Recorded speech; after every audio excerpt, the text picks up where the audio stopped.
Oui, salut, comment allez-vous? J'espère que vous portez très bien. Je m'appelle Michel Alpha, éducateur et communicateur.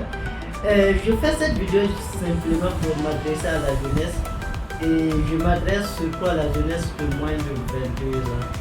Et si vous avez plus de 22 ans et que vous êtes sur cette vidéo, ce que vous avez à faire c'est de partager au maximum pour permettre à la jeunesse de pouvoir comprendre le message que nous avons à passer. Parce que j'ai eu à entretenir avec pas mal de jeunes concernant l'entrepreneuriat, mais il arrive que la plupart des jeunes, on dirait ils ont à peu près la même idée, parce que la plupart, quand tu les interroges, ce qu'ils ont à dire, nous on va bosser, quand on va finir, on va avoir nos diplômes, on va avoir la fonction, et après la fonction, nous allons essayer d'économiser, et quand on va économiser, on pourra ouvrir des magasins, des boutiques.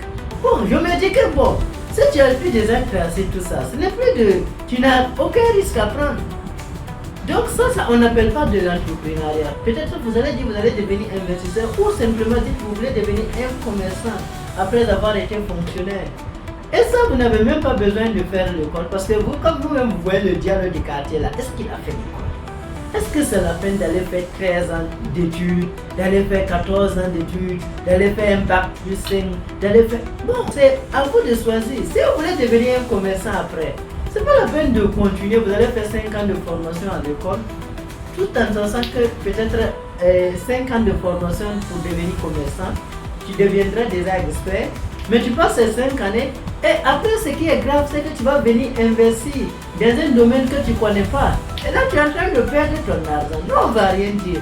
On va voir des commerçants, voilà, peut-être qui ont créé juste des boutiques parce que voilà, ils ont eu leur salaire et finalement ils ont économisé. Eux aussi, ils ont dit, ah, nous, on a été malins. Les autres, c'était des voitures, c'était des... voilà, nous, on a ouvert des boutiques. Finalement, vous revenez à la même chose. Parce que la boutique que tu as ouverte là, c'est juste pour te créer des dépenses.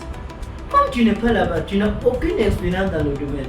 Imagine-toi comment ça va fonctionner. Imagine si tu n'avais pas fait de formation, on t'envoie en classe enseigner les élèves.